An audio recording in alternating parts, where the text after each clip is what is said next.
Hello, BookTube. All right, we're back for 7.3K Q&A. We're just going to forge on here. We'll do these in 30-minute blocks. So where did we leave off? Okay, Several Gecko says, does your mental image of a fictional place ever change over time? For example, do you imagine Longbourn the same way every time you read Pride and Prejudice, like returning to a place you know well? Also, do on-screen adaptations of novels ever change the way you picture places or characters when reading? Never.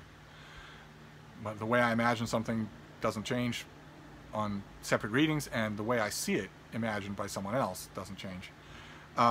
MNIKM says, you've said you're fascinated by quantum physics. Could you recommend a few starter books for people with general knowledge of the sciences? I'd recommend George Mercer's book, Spooky Action at a Distance. Start there, definitely, and then move on. You know, maybe if you're still interested, move on depending on what aspect you're interested in. I think that book gives an extensive bibliography, so there'll be plenty of other suggestions. And your thoughts on A Brief History of Time. I like it, fine. It's science fiction, and it's kind of interesting that way. I don't understand why it has a spot on the Dudebro mandatory shelf, the 10 books that Dudebro readers all have. It has a spot on every one of those shelves, and I don't know why. I don't know why that is. I've often theorized, but I know that it has nothing to do with the book. It must have to do with the author. All the books on that shelf have to do with the author, and maybe that's it.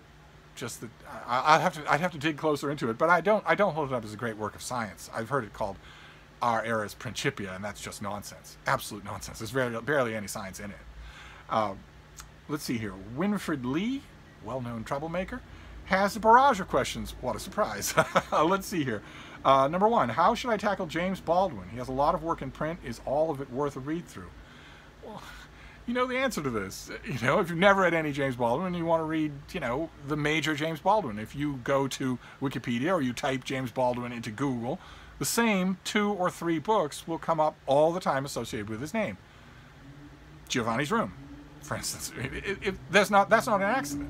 You can start there. If you've never read the author, you can start there. What difference does it make if the merits of every single work he ever wrote, transcripts of speeches, obiter dicta, letters, nonfiction book reviews, nonfiction musical reviews, all the nonfiction essays, all the novels, all the minor short stories, what difference does it make how good each one of those things ranks? You're not going to read all of them at once. Pick a major book by an author and read that. This tendency on the part of so many question askers to want me to assess an author's entire canon from when they were 13 until they died at 90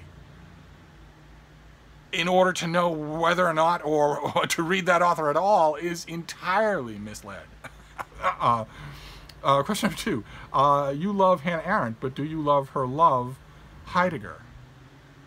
Does it mean I love his writing? No, well, it doesn't follow anyway. But no, I don't particularly love his writing.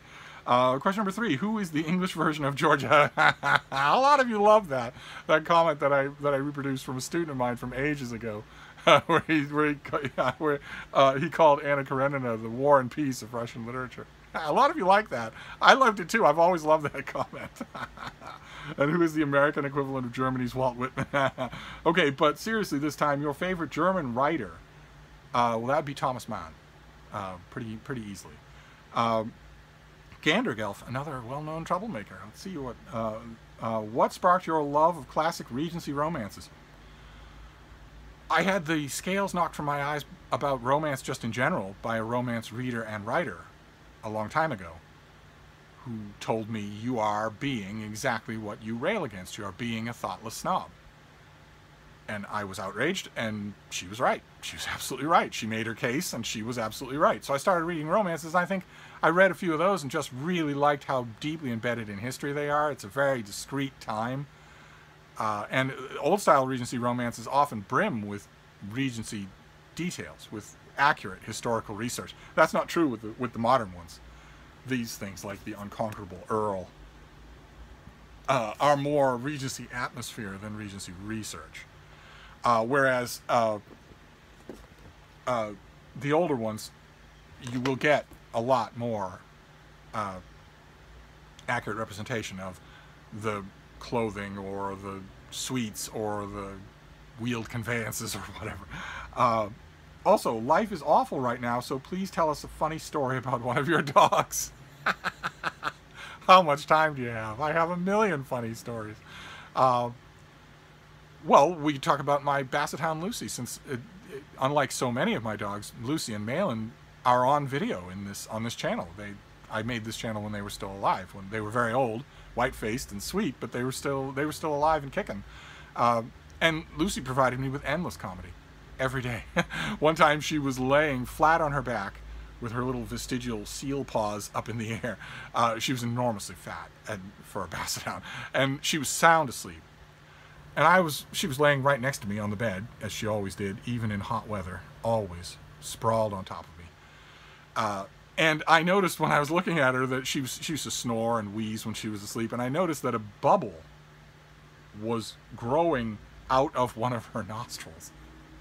Every time she breathed, this little bubble grew a little bit bigger out of one of her nostrils. And I thought to myself, I wonder what's going to happen when that breaks. And then it did break.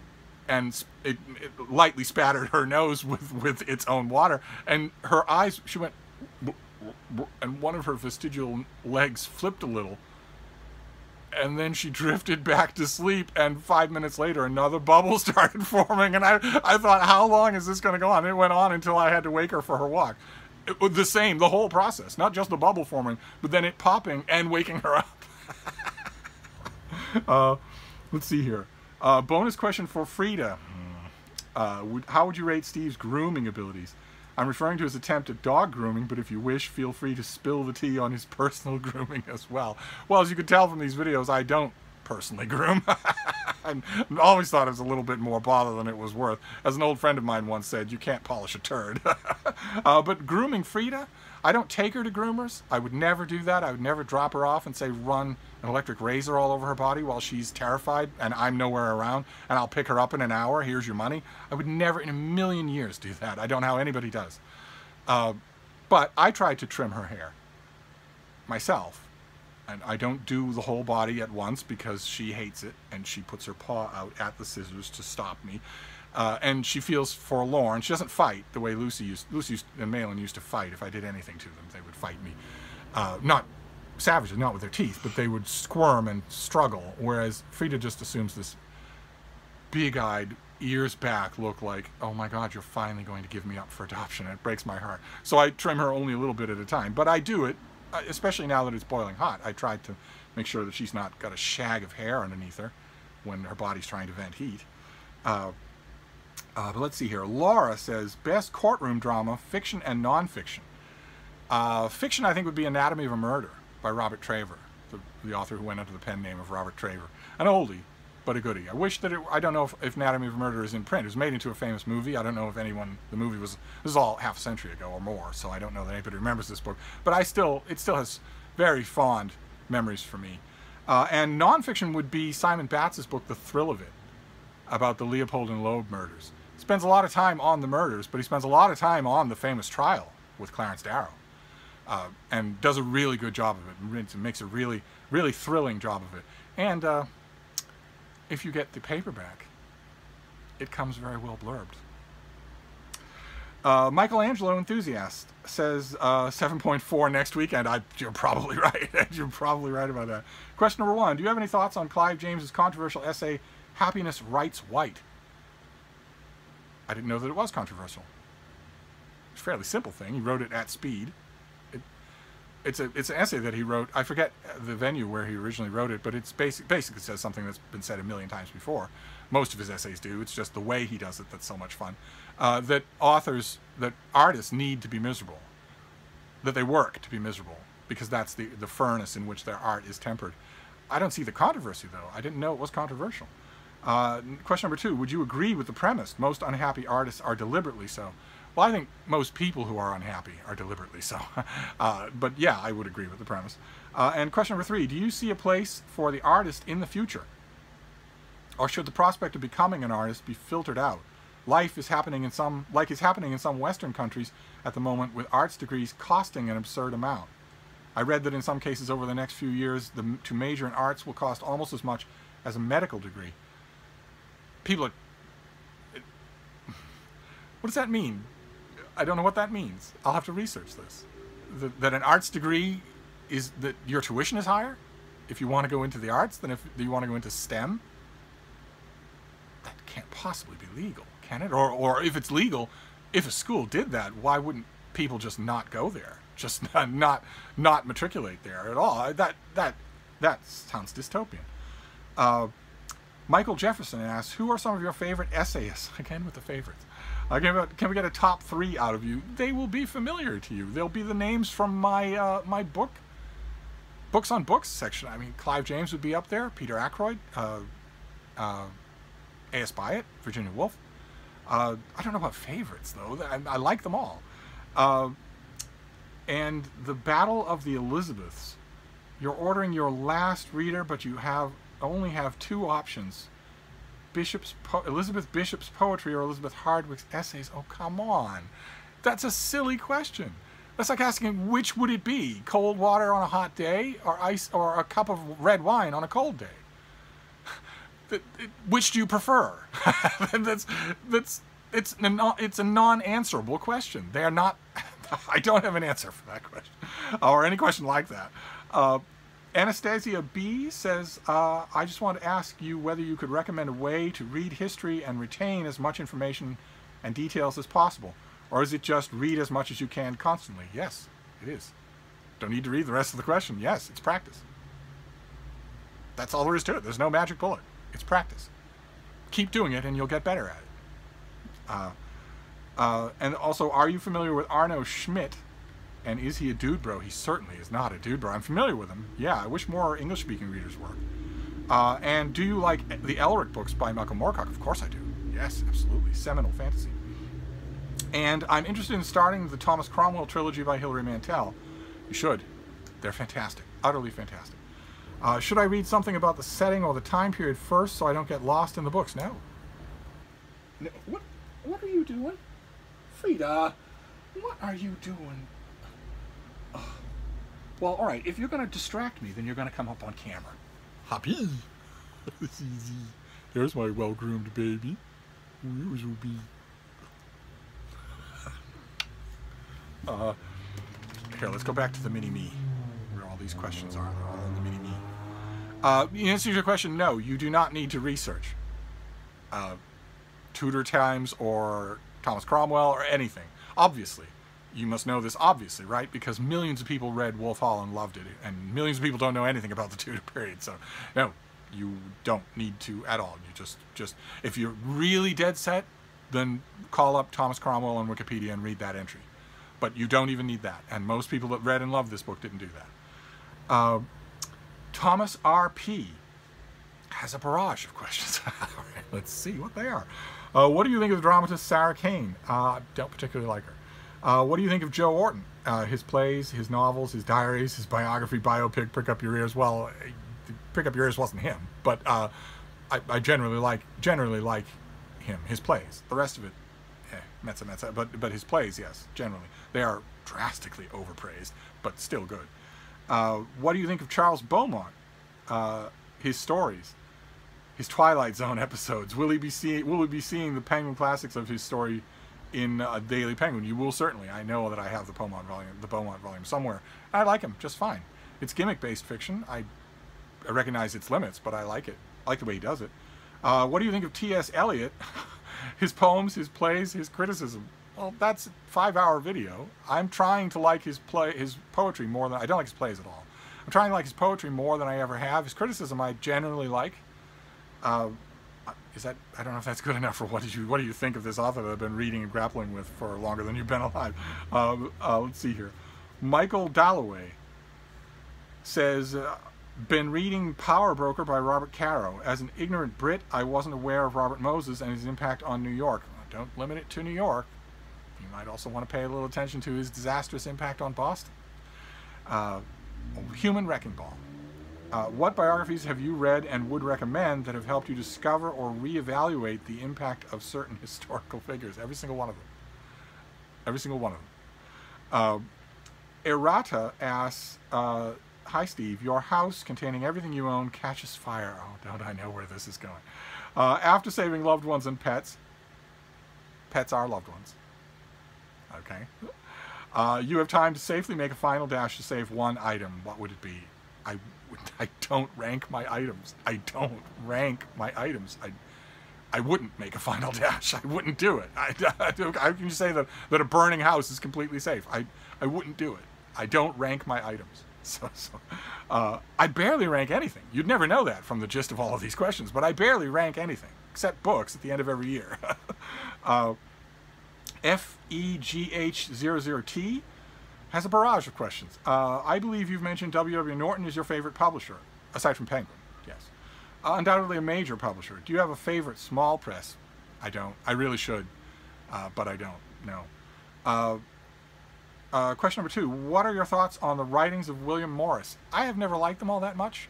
I know that's kind of verboten. I have a Penguin Classic of them, but I've never enjoyed them all that much. Certainly not as much. People love to look at him as the complete package, you know, and I think there's a danger in doing that, in that you're going to overestimate the stuff in order to make it all seem complete. I don't particularly like his prose.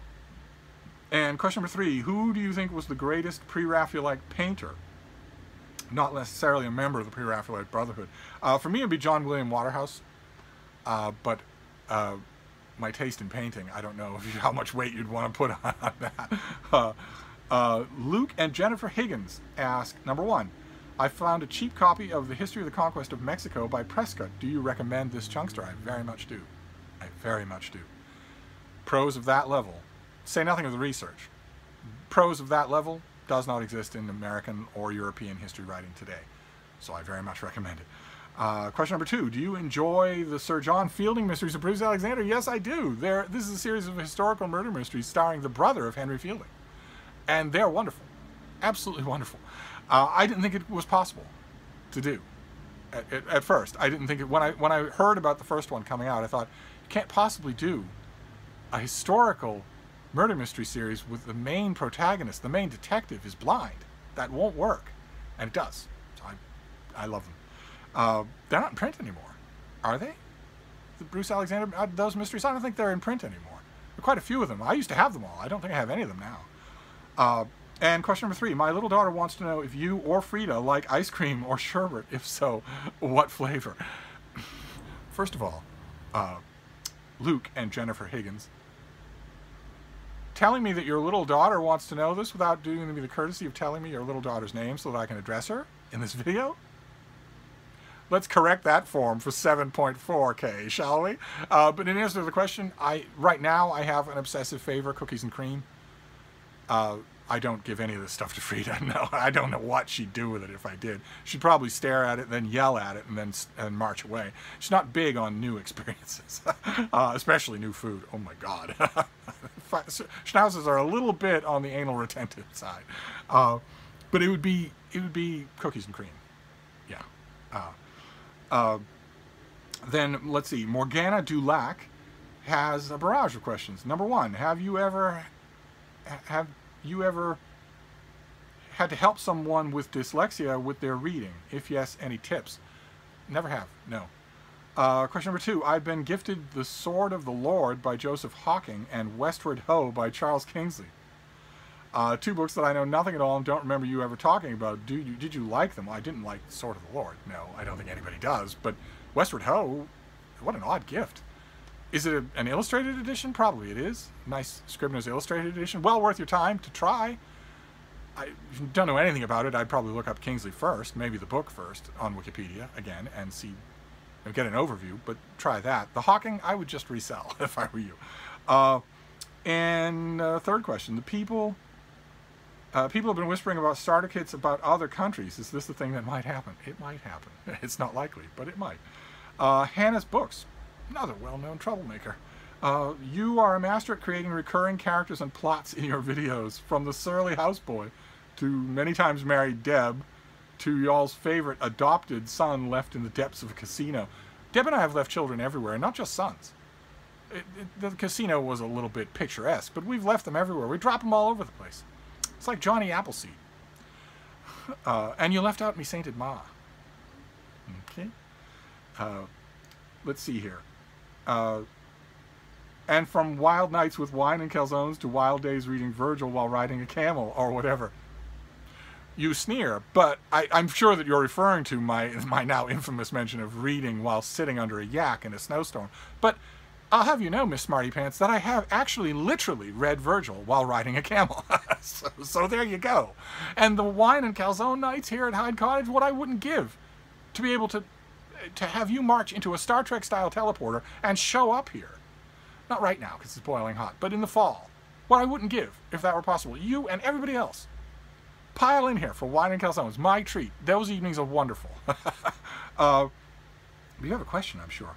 2 questions. When are you going to write these up? Yes, my much-storied autobiography, Odd Dog. Believe me, BookTube has set a fire under me more than anything has in 30 years to start thinking about that book. And 2, have you ever actually been married? Are you calling into question some of those marriages to Deb? Granted, some of them are officiated by winos on the street who didn't appear to know what they were doing or where they were, but the heart wants what it wants. Jack Tarr says, what's your favorite B book is? By which I mean the literary equivalent of a B movie, something endearing in spite of its flaws. Well, we've got time for 1,000 Star Trek novels, that would probably do. And question number 2, thoughts on the works of C.D. Rose. I don't think I've read anything by C.D. Rose. Oh God. Scourgeour Schwartz. Deirdre O'Connor. Deirdre O'Connor asks, number 1, I know that because you are still 28 years old, this question will sound like something far away from you, but what's going to happen with your book collection when you die?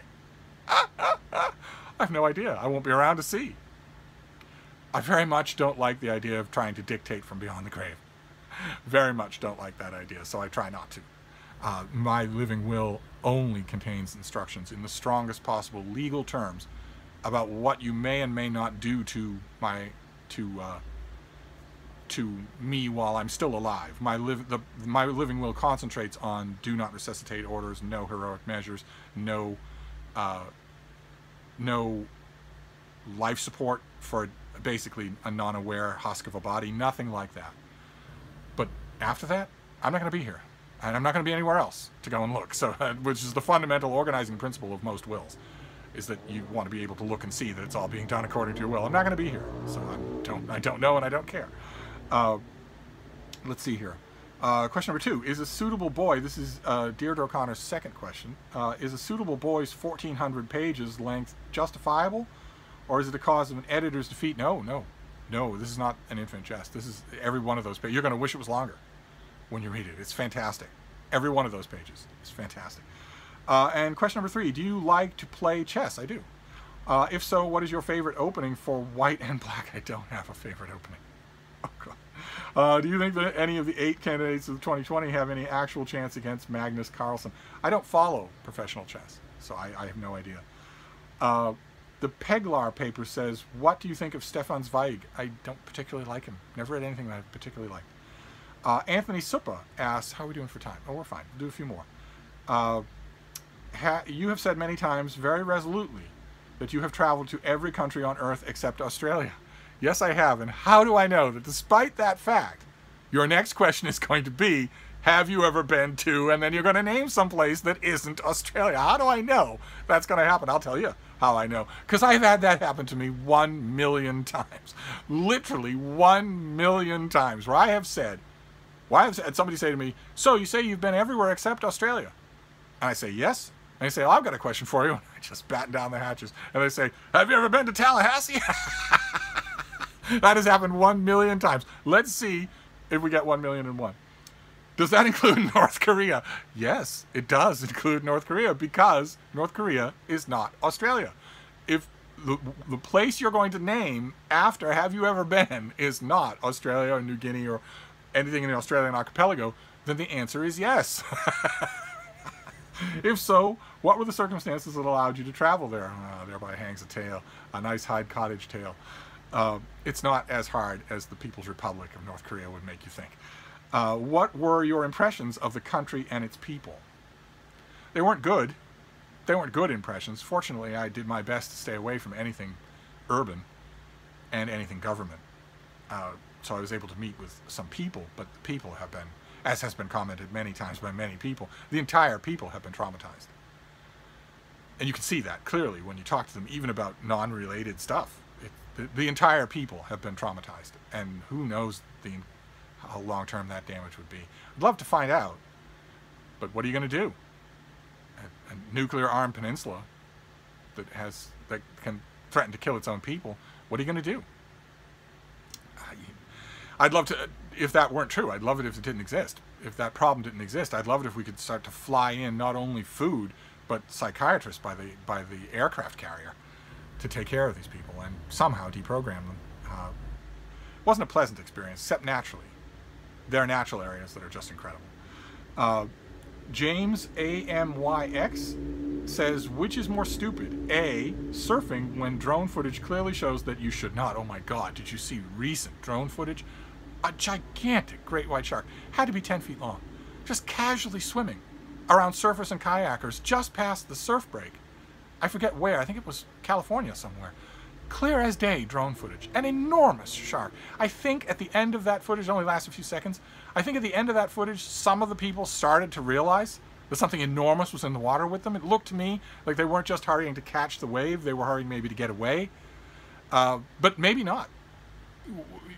Light scatters off the surface of water, so something huge can be right under the surface, right near you, and you don't know it. You don't see it. Anyway, B, getting on an airplane, or C, choosing to engage Steve Donoghue in a debate on the superiority of cats and dogs and thinking you will convince Steve that cats are better. Well, statistically speaking, air travel is safe. It seems insane to me, just absolutely insane, but statistically speaking, your odds are low. You can't survive if anything goes wrong. Most people don't. And same thing is true with swimming in the ocean. When drone footage, you're right, now shows us that what marine experts have said for decades. Marine experts have said, if you have ever been in the ocean, you have been within arm's reach of a shark. Not necessarily a great white shark, not necessarily a big great white shark, but if you have ever been in the ocean, you have been close to a shark. Marine biologists have been saying that for 30, 40, 50 years. Now drone footage proves that you can be right on top of an animal that could kill you easily and you don't know it. I don't see how anybody can recreate knowing that. And everybody has to know that. However, in your hypothetical list, I want to point out something. It's never going to happen, probably. The thing here on this list that you definitely want to avoid doing is debating me on any topic in the world if we have an audience. If we have a live audience, that's the last thing in the world you want to do. Not only do I not get public speaking anxiety of any kind, but I know how to do an audience. I know how to work an audience. There's no chance that you will be, not only will you lose, you will be laughed at. And I know this because the warning here is because I won't be able to control myself. I've been in this situation a couple of times and something just comes over me. And all of a sudden I want to just eviscerate my opponent. I want the audience to be laughing at their expense. Even though I start off thinking a healthy exchange of ideas, perfect civility on either side. Something comes over me when I have a crowd in front of me. So that's a circumstance you definitely don't want to find yourself in, because I don't have enough friends that I want to lose any of them. Okay, we're going to stop there. We'll go on to the next one. So we'll block these off in 30 minutes, see if we can ever get to the end of them. So I'll be right back.